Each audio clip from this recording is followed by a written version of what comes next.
मैं मुड़ना चाहता हूँ यिर्मयाह की पुस्तक 29 अध्याय। यिर्मयाह इसका 29 अध्याय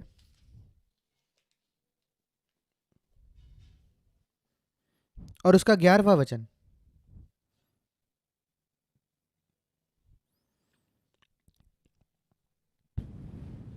ये एक वचन है जो प्रभु ने यहूदा से कहा, जो दक्षिण का राज्य था यिर्मयाह के द्वारा। वे बंदुआई में जाने के पहले ही, बेबीलोन में जाने के पहले, वे 70 वर्ष एक अन्य जाति के राजा के अधीन जीने वाले थे और उनके लिए एक कठिन समय होने वाला था। उनमें से कुछ लोगों के लिए वे अपने घर में नहीं थे, जैसे चाहते वैसे आराधना नहीं कर सकते थे। हम में से कई होंगे जैसे जो अलग अलग जगहों में, राष्ट्रों में है, जहाँ देश जो है वो हमारे विश्वास के तरफ नहीं होता। और जो वायदा प्रभु ने उन्हें दिया वो ये था, मेरी तुम्हारे लिए कुछ कल्पनाएं हैं, और वो जो कल्पनाएं, वो जो योजनाएं हैं, वो तुम्हारे कुशल की है, तुम्हारे भले की है, हानि की नहीं, कि तुम्हें एक आशा देने के लिए, एक भविष्य देने के लिए। इंग्लिश में लिखा है ऐसा। और वो कहता है, इस पर विश्वास करते हुए अगर तुम मुझे पुकारोगे, तो 12वां वचन, और मुझसे प्रार्थना करोगे, मैं तुम्हारी सुनूंगा। पर तुम मुझे ढूंढोगे केवल तब जब तुम मुझे मेरे लिए खोजोगे। तुम मुझे पाओगे जब तुम मुझे ढूंढोगे पूरे हृदय से, संपूर्ण मन से। ये वचन है जो कई बार मेरे मन में आते हैं। हम में से हर एक अपने आप के लिए सर्वश्रेष्ठ खोजते हैं। ये कारण क्यों आप सब लोग यहाँ काम कर रहे हो गल्फ में, दुबई में, वो इस वजह से क्योंकि आपने अपने लिए कुछ अच्छा खोजा, और अपने बच्चों के लिए भी। क्या इसमें कुछ गलत है? बिल्कुल भी नहीं। जो जानवर होते हैं वो भी अपने लिए सबसे अच्छा खोजते हैं, और हमारे लिए ये अच्छा है कि हम केवल अच्छा या भला ना खोजे, बल्कि सर्वश्रेष्ठ को खोजे अपने आप के लिए। समस्या कई बार ये होती है कि हम जानते नहीं कि हमारे लिए सर्वश्रेष्ठ क्या है।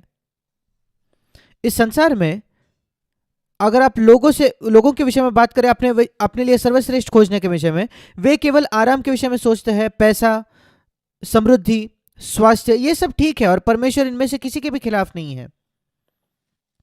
पर हम सब एक दिन ये पाएंगे, जब मसीह वापस आएगा, जब हम अपने जीवन में पीछे मुड़कर देखेंगे। एक दिन आने वाला है जब यीशु वापस आएगा, जब हम अपने पूरे जीवन को पीछे मुड़कर देखेंगे। और उस दिन से नहीं शायद जब हमारा जन्म हुआ था, पर हमारा नया जन्म हुआ उस दिन से। तो उसके पहले का जो समय है, हम परमेश्वर को नहीं जानते थे, हम उससे दूर थे,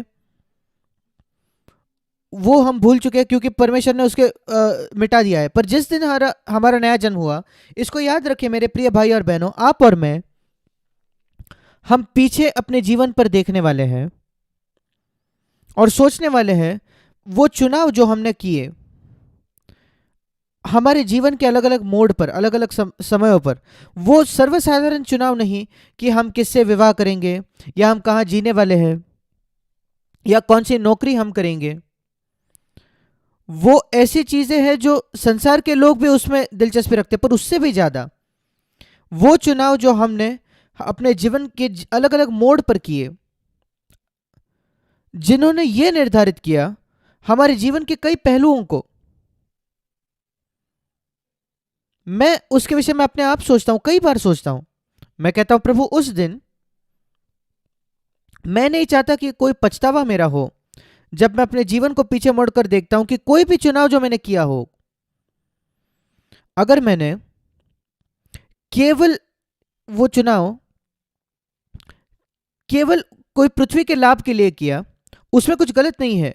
पृथ्वी पर अच्छे खोजना और लाभ खोजना, इसमें कुछ गलत नहीं। पर अगर मैंने ऐसा कोई चुनाव किया किसी पृथ्वी के लाभ के लिए, जिसके वजह से, जिसमें कोई आत्मिक मूल्य को मुझे खोना पड़ा, तो फिर मुझे उसका पछतावा होगा, खेद होगा।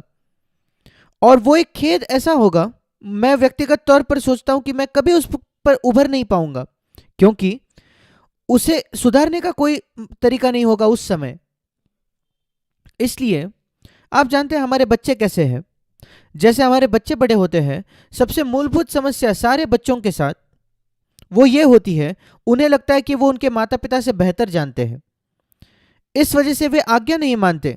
अगर वे विश्वास करते कि मेरे माता पिता मुझसे बेहतर जानते हैं, वे 100% बात मानते, हर एक चीज जो आप कहते हो। वो कारण सारे अनाज्ञाकारिता हमारे बच्चों का वो ये है, वो सोचते हैं कि वे बेहतर जानते हैं। और जब वे बड़े होते हैं, जब वे अपने किशोर अवस्था में आ जाते हैं, वे सोचते हैं कि वे सही चुनाव करना जानते हैं, और हम जो उनसे ज़्यादा बुजुर्ग हैं और जो उनसे ज़्यादा बुद्धिमान हैं और उनसे ज़्यादा जानते हैं, हम जानते हैं कि वे गलत चुनाव कर रहे हैं। सोच कर देखिए कितने माता पिता हैं जिन्होंने अपने बच्चों को देखा है गलत प्रकार के व्यक्ति से विवाह करते हुए, क्योंकि कोई अच्छी दिखने वाली लड़की या कोई धनवान लड़का, वे उसी के साथ जाते हैं। और हम जानते हैं कि अगर उनका एक आत्मिक नींव नहीं है विवाह की, तो अपने जीवन को वो बिगाड़ने वाले हैं। आप देख पाते हो पर वो नहीं देख पाते। ऐसे कितनी घटनाएं हमने देखी है।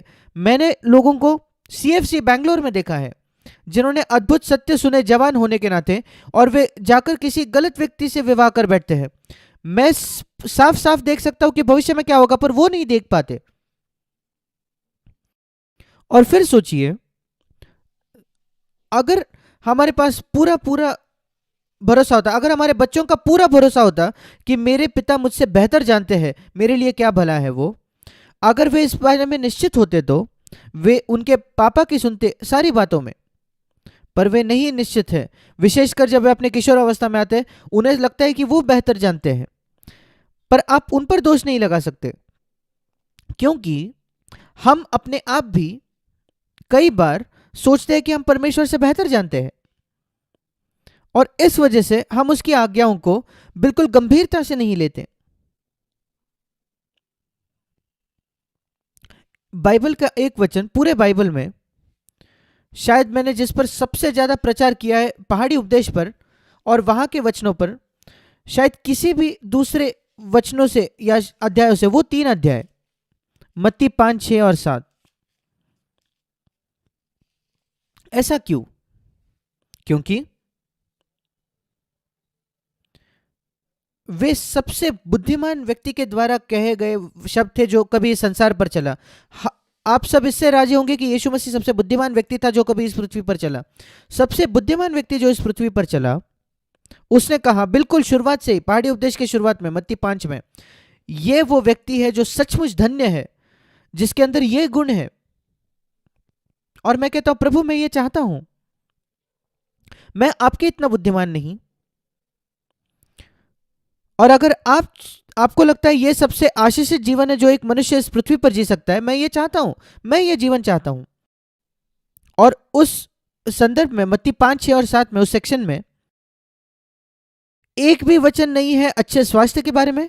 परमेश्वर को अच्छे स्वास्थ्य के लिए धन्यवाद। मैं बहुत धन्यवादी हूं कि मेरे पास 82 वर्ष अच्छे स्वास्थ्य के रहे हैं, और मैं स्वास्थ्य को तुच्छ नहीं जानता।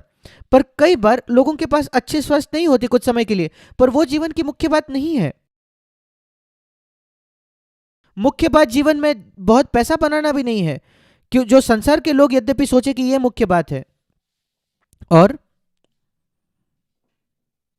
पर जो हम देखते हैं उन अध्यायों में कि परमेश्वर हमें पृथ्वी पर इसलिए रखता है और अनुमति देता है कि सारे प्रकार की परिस्थितियों का हम सामना करें, ताकि हम एक चरित्र को पा सके जो हमारे साथ होगा अनंत काल के लिए। मैंने कई बार सोचा है कैसे मैं 2 सत्यों का मेल कर सकता हूं जब अनंत काल के विषय में हम सोचते हैं। मेरा विश्वास है अगर आप परमेश्वर की संतान हो, आप बहुत ज्यादा अनंत काल के विषय में सोचोगे। मैं अनंत काल के विषय में बहुत सोचता हूं। अगर आप परमेश्वर की संतान नहीं हो, संसार के लोग अनंत के काल विषय में बिल्कुल नहीं सोचते, वे केवल इस जीवन के विषय में सोचते हैं। जितना नजदीक आप परमेश्वर के आओगे, उतना ज्यादा आप अनंत काल के विषय में सोचोगे, और आप उन चीजों को चुनोगे जिनकी अनंत काल में मूल्य होगा, हमेशा हमेशा के लिए जिनका मूल्य है। ऐसी चीजें जो आपके जीवन को अनंत काल के लिए प्रभावित करेंगे।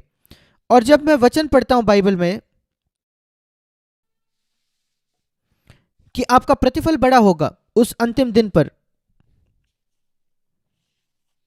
और विश्वास योग्य बने रहे, और मैं तुम्हें जीवन का मुकुट दूंगा। ऐसे जब मैं वायदे पढ़ता हूं, और कई कई वायदे आप जानते हो जो प्रभु कहता है, क्या आपने कुछ मेरे लिए इस जीवन में त्यागा है इस पृथ्वी में, मैं तुम्हें 100 गुना अधिक दूंगा और तुम्हारा प्रतिफल अनंत काल में महान होगा।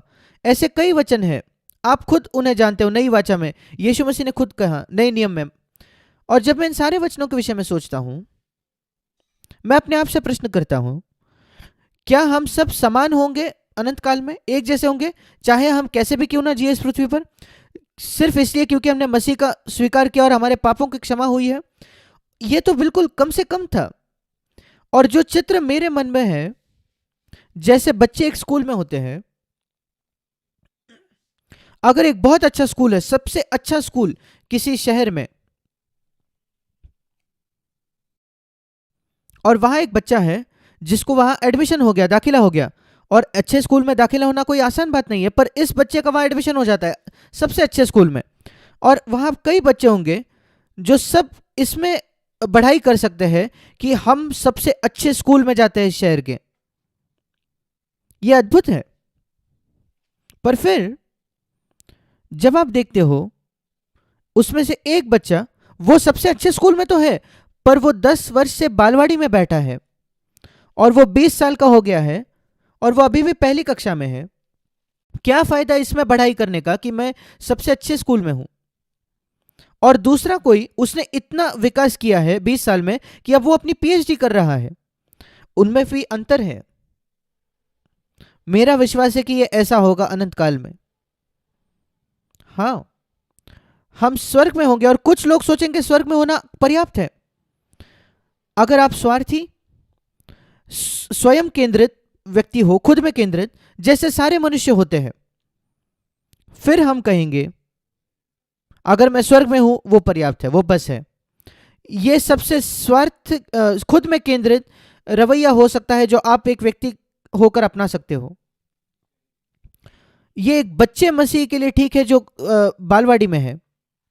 पर मुझे याद है जब मैंने देखा कितना यीशु ने मुझसे प्रेम किया, और मैंने अपने मसीह जीवन में बहुत जल्दी इसको देखा था। उस क्रूस पर वो मेरे लिए उसने दुख सहा और मेरे लिए वो मरा। ये साधारण मूलभूत सत्य जो हम अपने बच्चों को सिखाते हैं कि यीशु मसीह ने पीड़ा उठाकर उन्हें मौत सही क्योंकि हम दुष्ट थे, हमें छुड़ाने के लिए, हमें क्षमा करने के लिए हमारे बीते हुए जीवन से, और हमें दुष्ट से छुड़ाने के लिए। जब मैं उस पर मनन करता हूं, मैंने कहा प्रभु, मैं कैसे ये सोच सकता हूं केवल स्वर्ग में जाने के विषय में? क्या ये पर्याप्त है कि मैं स्वर्ग में जाता हूं, कि मैं कभी कभार तेरे पास आकर कहता हूं धन्यवाद,